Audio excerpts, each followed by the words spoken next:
This is the entrance. You seem unconvinced. Well, that will only add to the surprise. A word of warning before we proceed. Stubborn geniuses make poor hosts, and time will have done naught to improve my master's temperament. Doubt not but that there will be sentinels and traps both to deter unwanted guests. But we'll not be deterred, will we? Go on and touch the wall yonder. You will want to have your weapon near at hand. Those sentinels may suffice to discourage the average trespasser, but not the warrior of light. The way should now be clear. Come, let us go and see my master.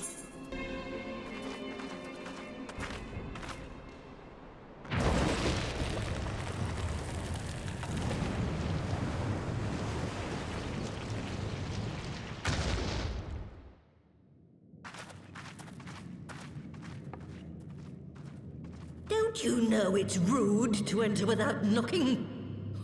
The youth of today. No manners at all.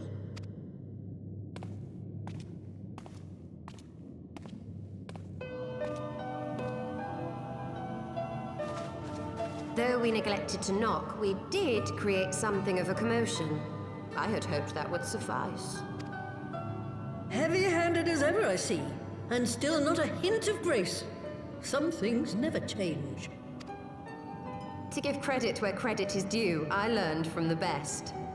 It has been too long, Master Matoya.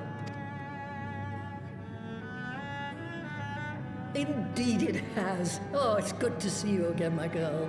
And with your fiery spirit unquenched. But look at you, all grown up and womanly. The one there in the fancy duds, that's Louis Soir's granddaughter, I take it? Grandson, begging your pardons. You knew my grandfather, my lady?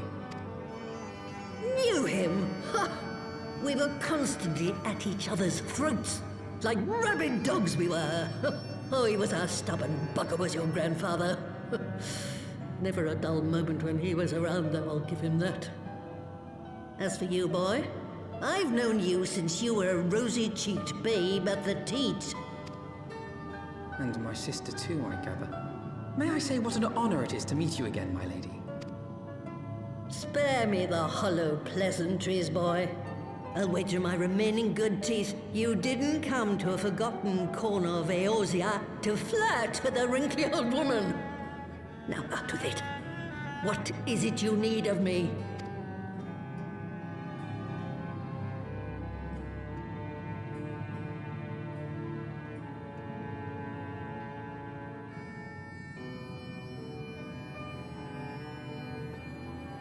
Azizla. I never thought I'd hear that name again. You are familiar with it? As familiar as one can get from poring over musty old tomes. The Alagons set the Isle afloat not long before the sun set on their empire. Old Louis Soir and I often talked about it. The place is home to a research facility dedicated to finding ways of mastering mighty beings, such as primals and dragons. And find ways it did too, frightening ones. Such secrets as lie buried on Azizla aren't fit to see the light of day. And now you tell me a band of dragon-baiting primal botherers are trying to dig them up? Indeed. And to make matters worse, the Ascians have a hand in their plot. They must be stopped, no matter the cost. I see. Very well. You will help us then? Truly? I had not anticipated such an impassioned response. Could it be that the presence of young blood has stirred your own? Ah, some things never change. One day that pertness is going to cost you your tail, my girl. Don't say I didn't warn you.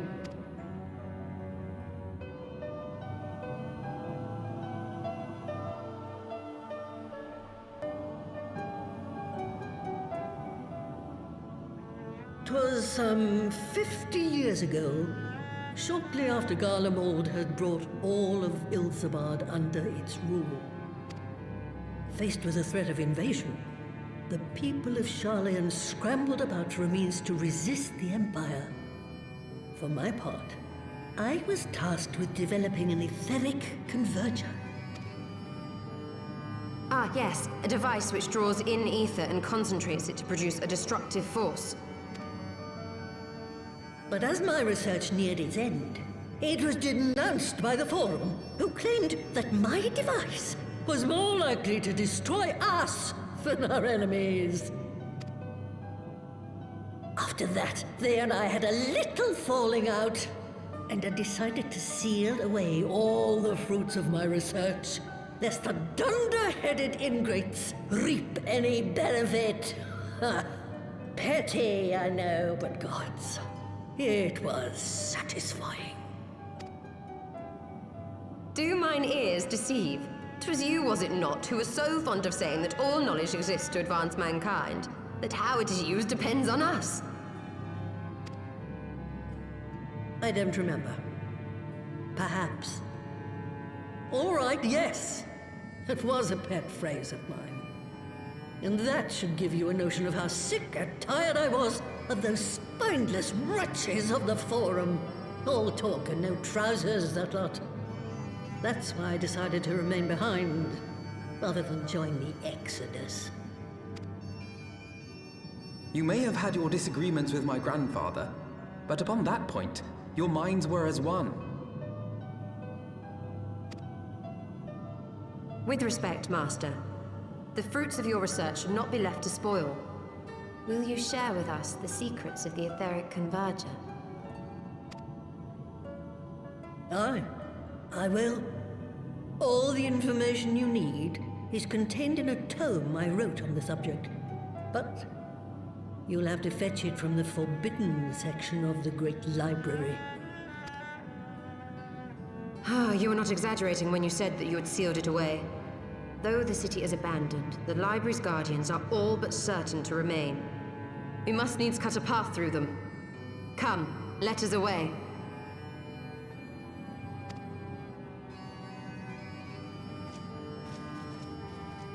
Not so fast. You don't expect that you can just waltz on in now, do you?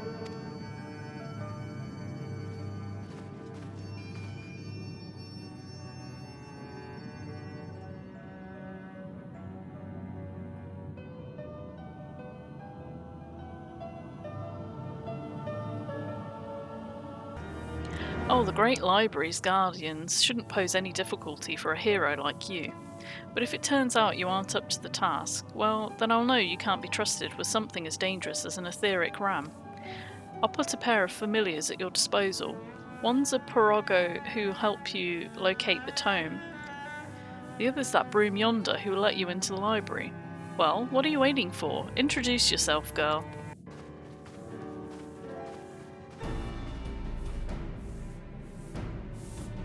Greetings, good madam. I'm Broomsy, my lady's servant of some 50 years. May I say what an honour it is to serve you? I'm given to understand you wish to enter the Great Goobel Library. To find it, pray head east upon leaving this cave. The building will come into view shortly after you reach the collapsed bridge. I shall go and fetch my fellow familiar on my way to the entrance. When your preparations are in order, pray come and meet me there. It will be my pleasure to unlock the door for you.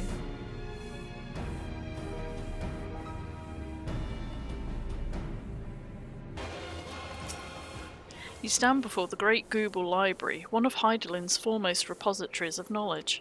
Alas, it's fallen into disuse since the Exodus some summers since. In all those years, its halls have welcomed not the coming of a single soul. Its floors felt not the loving brush of a broom.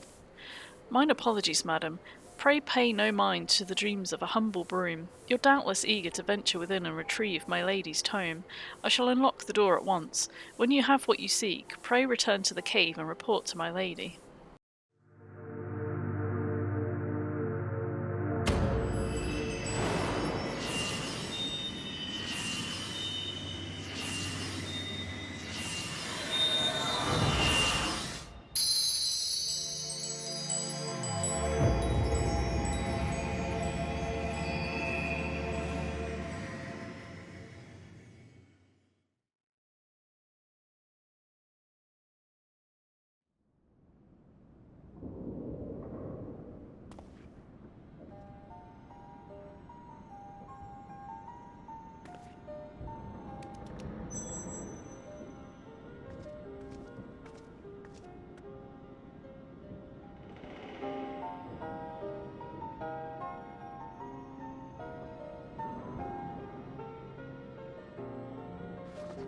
So this is the tome. Excellent. Let us take it to Master Matoya at once.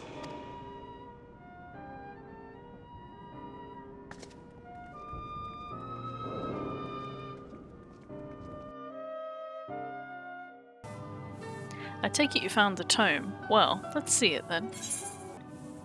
Aye, this is it all right. I must say, the experience brought back memories. Just like the old days, you still send people into the thick of danger as if it were nothing more than a mundane errand. But we were able to accomplish our tasks thanks to Paro Rogo. He is an eminently capable familiar, a creation worthy of the great Master Matoya, and to simply witness him in action gave me a better understanding of arcane entities. Should the opportunity present itself, I should very much like to employ this knowledge for the betterment of mankind, create a new variety of carbuncle perhaps. Don't get ahead of yourself, boy. Louis Soir's grandson or no, it'll take another decade under me before you can call yourself a scholar, and a deal more than that to make you a scholar worth a damn. As you may have gathered, Master Matoya is not easily impressed. Indeed. So, shall we examine the tome? I had not thought to behold this tome again.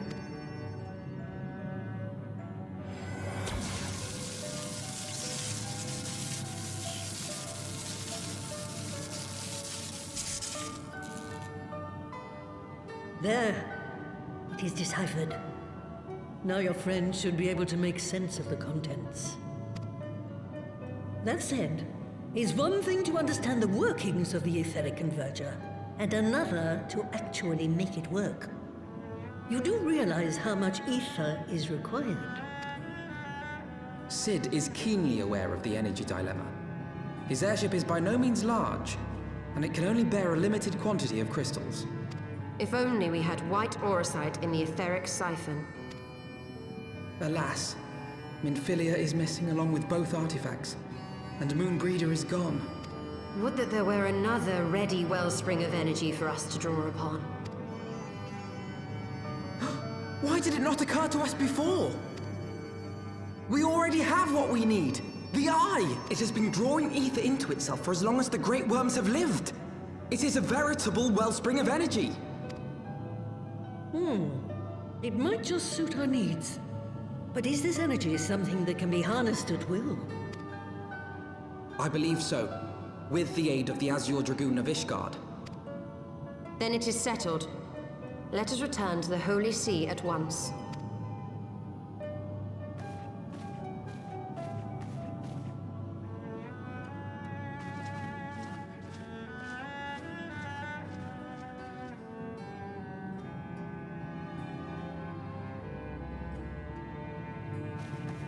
Stulla, wait.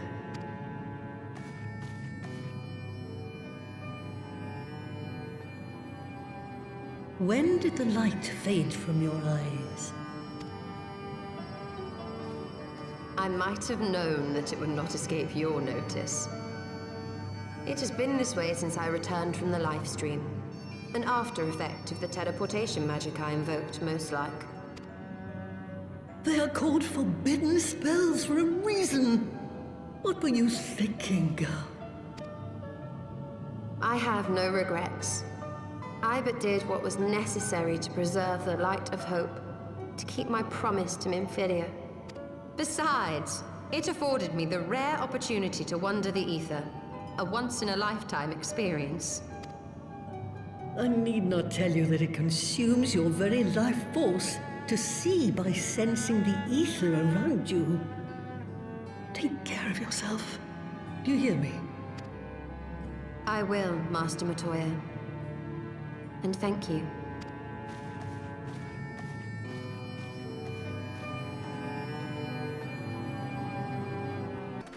Thanks to your customarily heroic efforts, we now possess the knowledge to build an etheric ram. All that remains is to secure its energy source. Let us hasten back to Ishgard and consult Sir Aymeric regarding the Eye.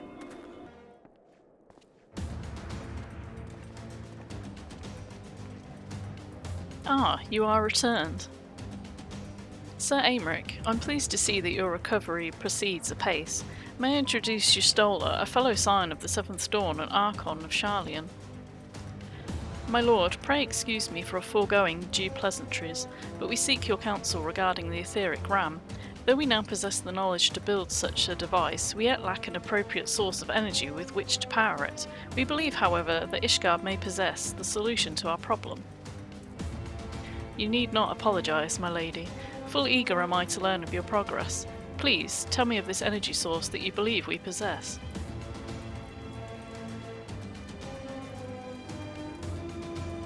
And you're certain that the Eye can lend its power to Master Matoya's etheric converger?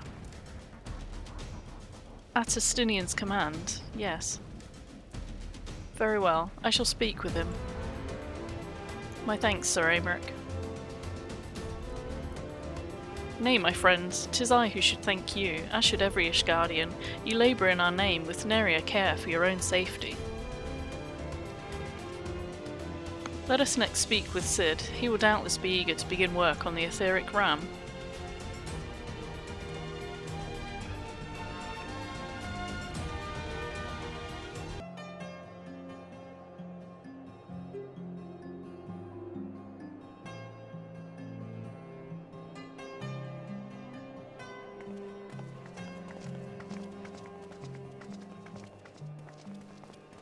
Ah, you're back. The preliminary work on the Enterprise is more or less finished.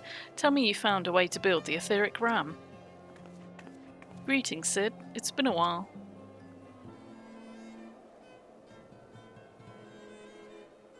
This tome contains the fruits of my former master's research on a device known as the etheric converger. Our ram should operate on the selfsame principle.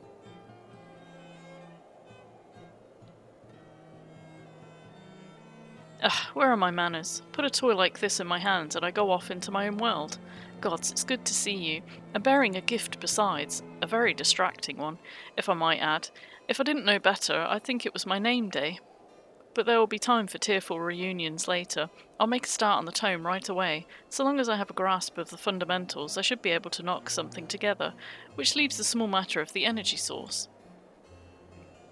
We believe we found a solution to that problem as well.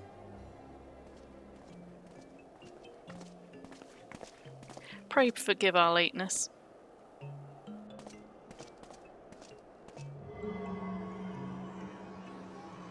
The power of the Eye is not to be drawn upon lightly, but I believe we have sufficient cause to do so. So that is the fabled Eye. By the 12th, it seethes. 'Tis a wonder such power can be contained, much less controlled. Boys, our friends have kindly provided all the ingredients. Let's see if we can't make something out of them. You heard the chief. We're not resting till the etheric ram is operational. Not one wink of sleep. Oh, cat chocobo.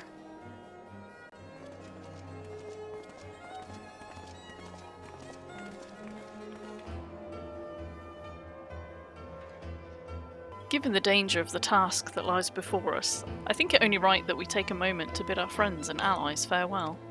Alas, Cid requires my assistance with Master Matoya's rather singular writings. Might I entrust the task of visiting those who will remain behind to you? So the hour is nigh. Would that I could join you in the coming battle, but with my wounds, I fear I would only be a burden to you. In consorting with the Ascians and availing himself of primal powers, my father made himself an enemy of all that is good and right in the world. Do whatever you must to end his madness. May the Fury watch over you. Well, if it ain't my old friend, off to face the Archbishop and his cronies, is it? I'd love to go and give those bastards a good walloping myself, that snake Sharabert especially, but I've got to stay here and keep an eye on things. With the Archbishop gone, some of the poor folk might get in their heads to do something stupid like storming the pillars, but blood won't get us what we want, and I need to be around to remind them of that in case they forget. No need to worry about us anyway. I'll work with Sir Aymeric to preserve the peace. You just concentrate on settling the score with the Archbishop, eh? So you're off to face the Archbishop then? Please be careful, and watch over the others, will you? We've lost too many friends as it is. Some may yet return to us, but I couldn't bear to lose anyone else. I just couldn't. I realise it's asking a lot, but you're the strongest person I know, and I don't think there's anything you can't achieve if you put your mind to it. So please, whatever else happens, keep everyone safe. This is it then. Go well, my friend. I shall pray to the Fury for your preservation. Mayhap you think it strange that a daughter of Garlemald should pray. I do not blame you. I used to think it passing strange myself. But that will change when I discovered something dearer to me than mine own life. Thereafter, praying seemed the most natural thing in the world. Prayers are born of heartfelt faith. In manipulating the people's beliefs for his own twisted ends, the Archbishop makes a mockery of their very existence. It cannot be borne. Mistress, how good of you to pay me a visit.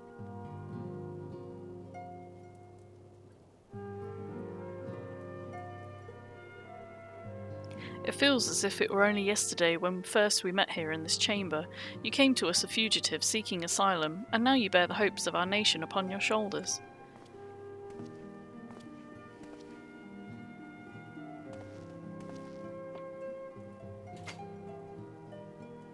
He would not have told you, but when Haurchefant begged me to accept you into our household, he described you as hope incarnate. At the time, I assumed that he was waxing lyrical, as was his wont, but I have come to see that he simply spoke the truth.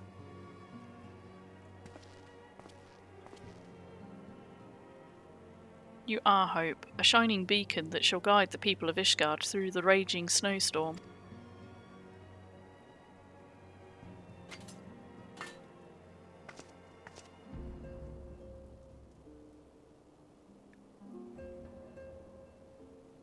A memento. Were my son here, he would have wished to fight at your side in the battle to come. Take care, my friend, and return to us.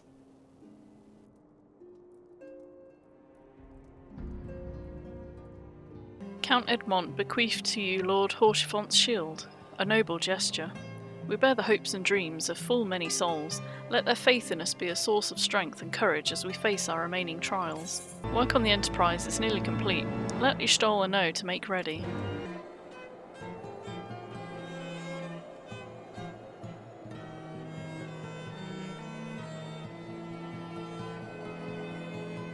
Until but recently, the Ishgardians have kept their doors firmly shut to outsiders. But thanks to you, we have found in them stout allies with whom we may fight to secure the future of the realm. Truly, you are the beacon of hope towards which all men are drawn. Spare us the hyperbole. 'Tis not for praise that we fight.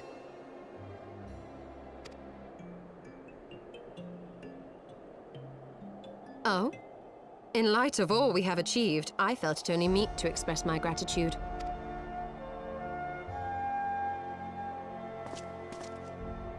All that we have achieved? Spoken like a true outsider. Until the war is over, we have achieved nothing. The coming battle is a chance to excise the root of this conflict. And by my hand it shall be done. Then you may speak of achievement. 'Twas not mine intent to make light of your struggle. If I have given offense, then I apologize. But if I may speak freely, you would do well to be wary of the Eye. Even now, it burns with insatiable hatred, watching unblinking for a sign of weakness. Should you falter for so much as a moment, it will surely consume you. Save your concern. I will consume the Eye ere I let it consume me.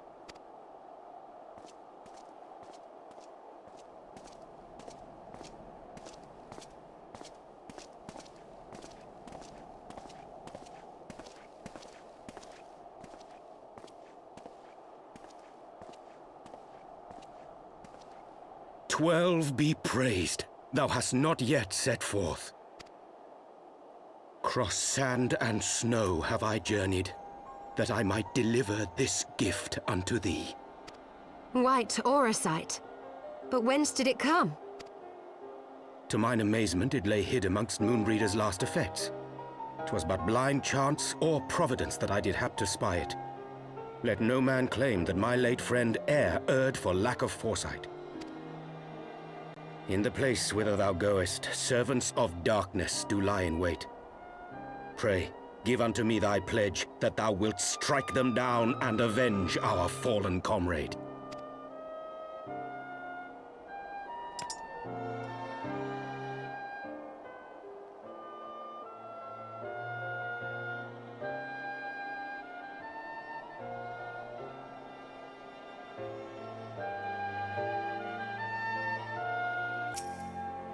Let us go. Azizlar awaits.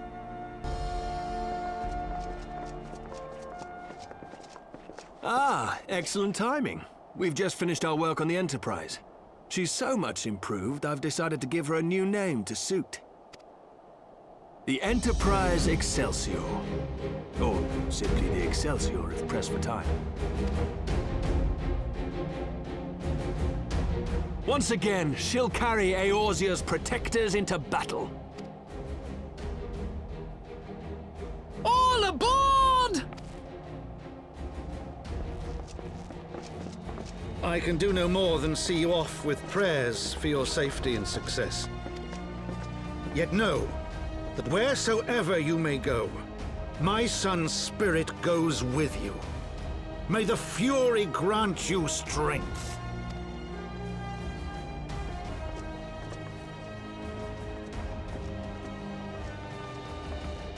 Return to us, all of you.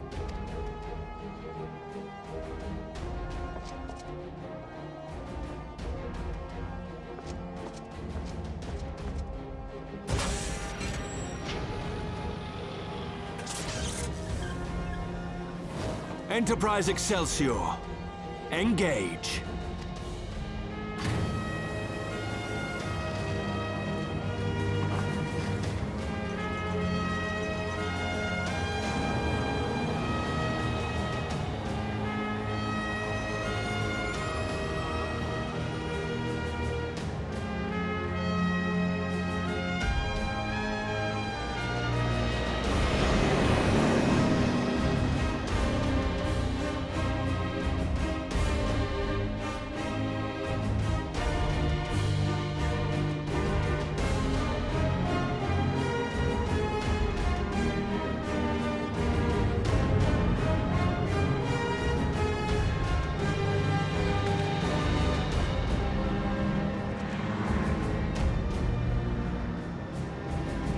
This is it! Get ready!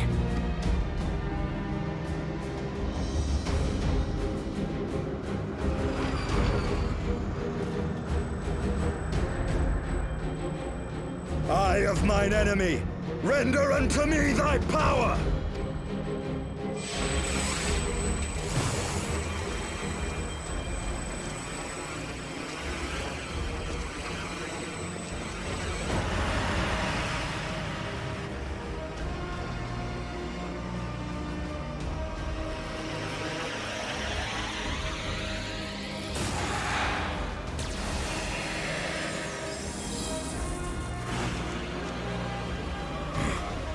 No, you will not claim me. I am the master.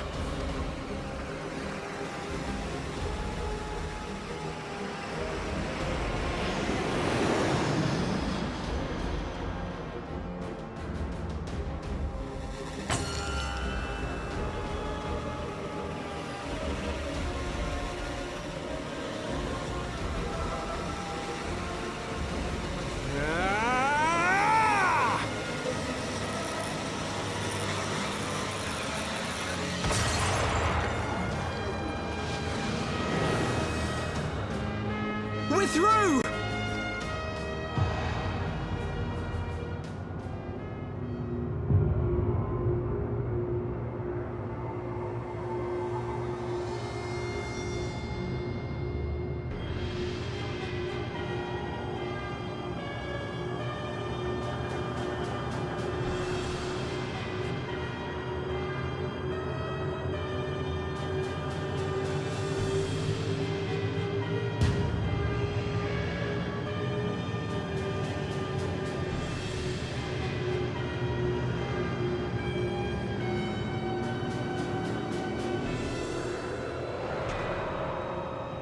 Chief, we've got an Imperial battleship on our tail, and it's bleeding massive.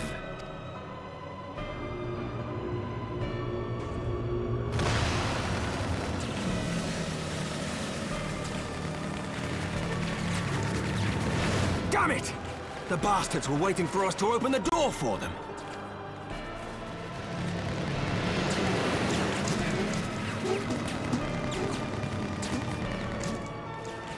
I'm gonna try to shake them.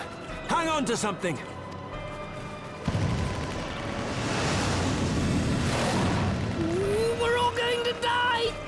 Tataru!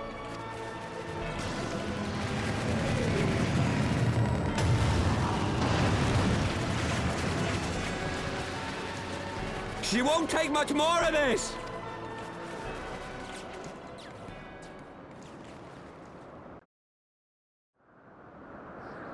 The time is come to use Hydaelyn's gift.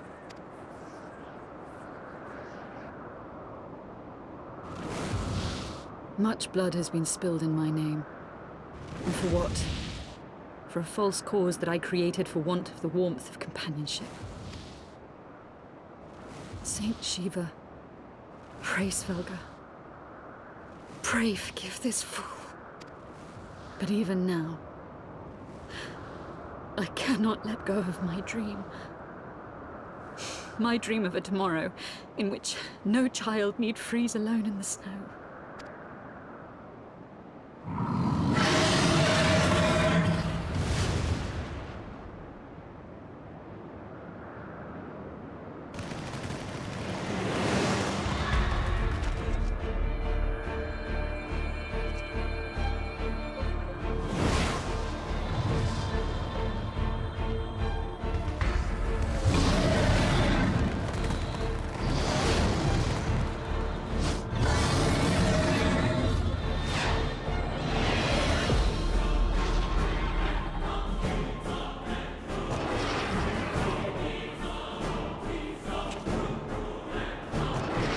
Thank you, Svelga.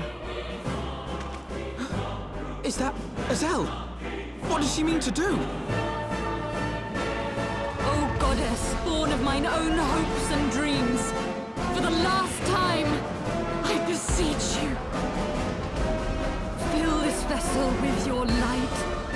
Still the hatred within our hearts, and bless us with eternal grace!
Farewell, warrior of light, and thank you for showing me the way.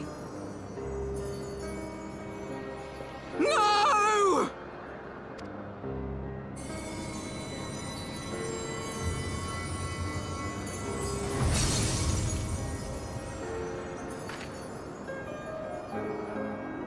This ether. It was a crystal of light.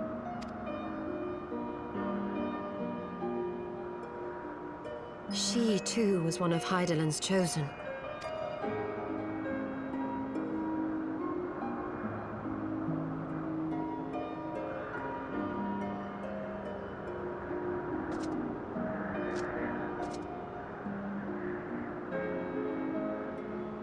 Fare you well, my lady.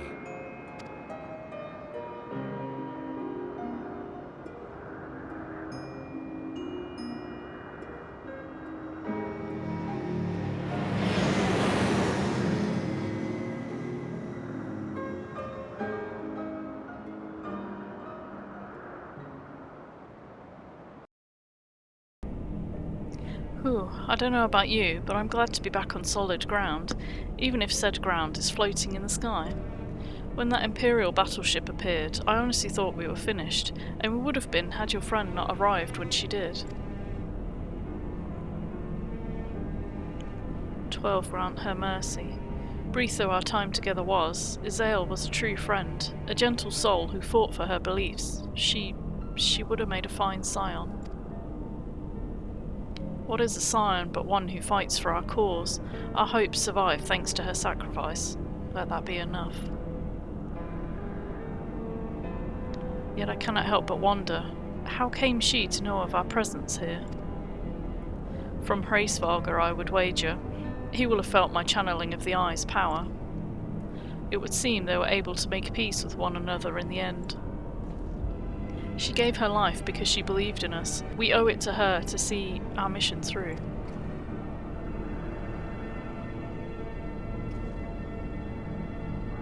See that dome-like structure further in? Let's make our way there.